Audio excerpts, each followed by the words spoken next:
Bueno, estamos con Juan Antonio Blanco, un experimentado politólogo, quien ha seguido muy de cerca pues, todo el tema relacionado con Cuba, con la dictadura también, con el despliegue de tropas rusas en Cuba o la amenaza de este despliegue recientemente por Rusia. Juan Antonio, ¿cómo ves la situación actual? ¿Crees que sea posible o esto es sencillamente una fanfarronada, como dice la Casa Blanca? Bueno, hay dos cosas aquí a determinar si son posibles o no. Una es si va a haber una escalada del conflicto, vamos a llamarlo de esa manera, entre Rusia, Ucrania y los países de la OTAN. La otra es si en el contexto de ese conflicto Rusia se atrevería a retomar el capítulo de la crisis de los cohetes en el Caribe que dejó con pérdida el señor Nikita Khrushchev en el año 62.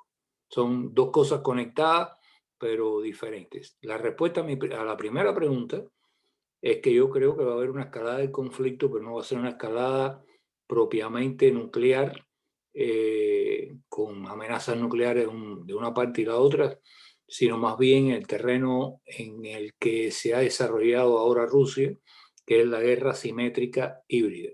O sea, van a emplear guerra cibernética, desinformación, operaciones especiales, operaciones autoprovocativas como esa que anunció la inteligencia norteamericana que había descubierto, infiltración de elementos que creen distorsión y sabotaje dentro de Ucrania y se lo pueden achacar a ucranianos que desean la independencia y su relación con los Estados, con Rusia y la independencia del régimen actual.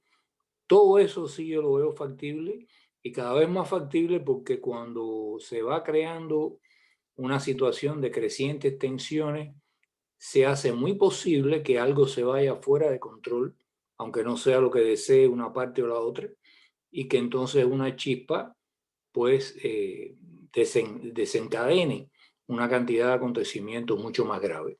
No obstante, creo que es improbable que eso llegue al nivel de una confrontación de chantaje nuclear por una parte o la otra. Ahora, la otra pregunta que es, ¿utilizaría Rusia para tratar de ganar en este pulso con la OTAN un despliegue de cohetes en Cuba o Venezuela? Eso lo veo improbable. Lo veo improbable porque Rusia en este momento no tiene el potencial económico que tenía la Unión Soviética en el 62 y tiene una situación mucho más desventajosa estratégica que la que tenía entonces. En este momento Rusia, la economía rusa, es menor que la de Texas.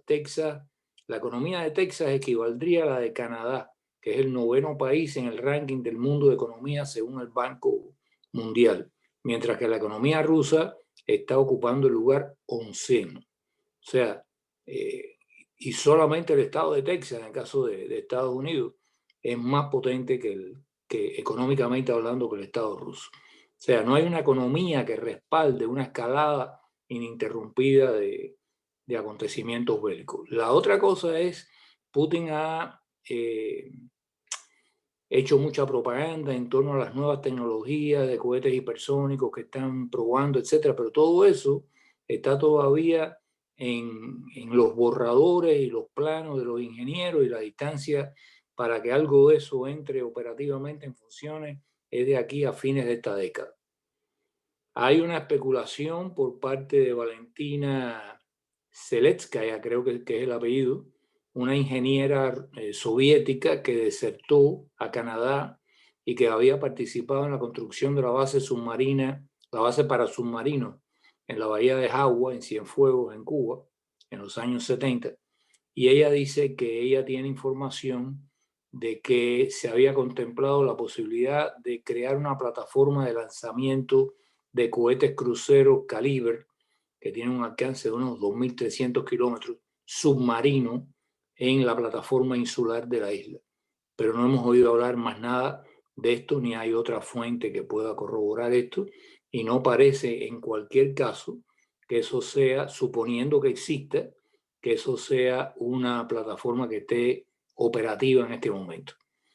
Entonces, la pregunta que yo me hago es, China no tiene una política, a pesar de sus amenazas, de las bravuconadas con Taiwán, en realidad la política de China es la de imponerse como una potencia que sea respetada internacionalmente y sobre todo continuar penetrando con su capital financiero el tercer mundo, creando cuentas impagables de manera que se vaya apoderando de minerales estratégicos.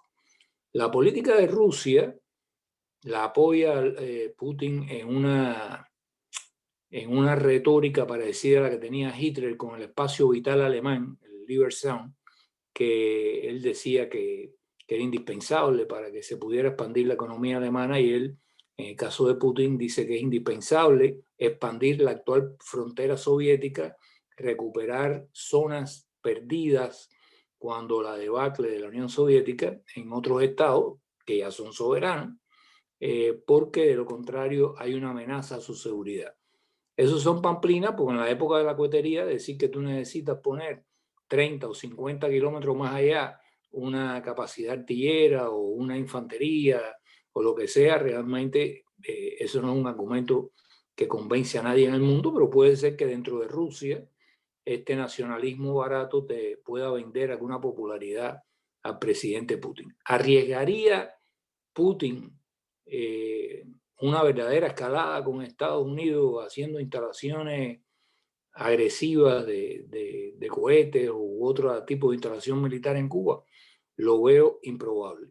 Ahora, lo que sí veo probable, incluso muy probable, es que si Irán, que está en una carrera frenética para hacerse de ojivas nucleares, llega a tener ojivas nucleares, porque simplemente está ganando tiempo en unas conversaciones a las que no le está prestando el menor caso ni seriedad.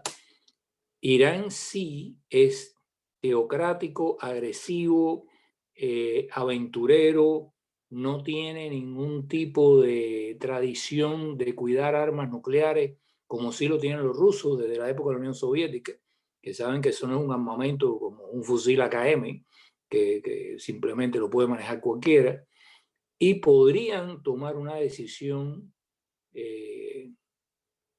orate, pero así son ellos, de facilitarle, no a Cuba, pero sí a Maduro, al que han venido suministrando grandes cantidades de variado armamento, cohetes de alcance intermedio y una ojiva nuclear, si pudieran tenerla. ¿Esto es un escenario muy probable? No, no es un escenario muy probable. Es un escenario probable, pero ciertamente más probable que el que los rusos vayan a instalar cohetes o armas ofensivas en Cuba. Y por eso es que yo creo que estamos un poco distraídos con especulaciones en torno a Rusia y a China, y el verdadero peligro viene del Oriente Medio. Otra pregunta, Juan Antonio, ¿cómo valoras el silencio de la Cancillería cubana y del gobierno cubano con respecto a estas amenazas de Rusia?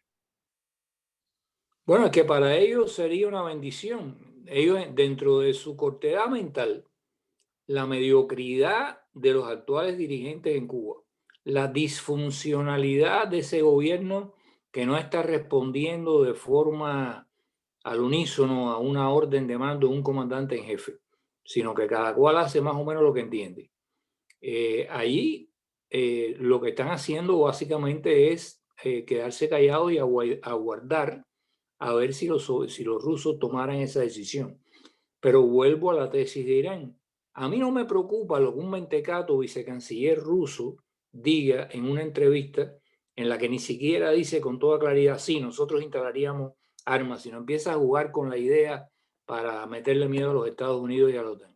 A mí me preocupa mucho más la presencia de un terrorista altamente peligroso en las conversaciones secretas en Managua entre Ortega, Díaz-Canel, que en realidad no sería Díaz-Canel, sería López Calleja, que por eso estaba allí, Maduro y este iraní, que fue alto jefe de la Guardia Republicana, de la Guardia Especial que tienen los ayatolás, que está conectada con Hezbollah y está conectada con Quds, que son las dos armas terroristas con la que ellos proyectan su fuerza internacionalmente, y ha estado involucrado en el atentado a la AMIA judía en Argentina. Está perseguido por la Interpol y por Argentina por esos hechos, y está detrás de los entrenamientos de los elementos, por ejemplo, del cartel de Sinaloa en Irán, para darle facilidades para construir bombas, túneles, etc. No hay que olvidar que fueron los iraníes los que subcontrataron al cartel de Sinaloa, si mal no recuerdo, en el 2011, para asesinar en Washington al embajador de Arabia Saudita. Ahora, si tú te detienes por un momento en la total esquizofrenia que representa el que un Estado decida asesinar en Washington a un embajador de un país aliado cercano de Washington, como es la Arabia Saudita, usando el cartel de Sinaloa, eso te dice mucho de hasta dónde son capaces de llegar los ayatolas y todo el equipo de agresivos orates que tiene a su alrededor. Muchísimas gracias, Juan Antonio. Siempre un placer hablar contigo. Nos vamos a mantener pendientes de este tema. Un abrazo. Gracias.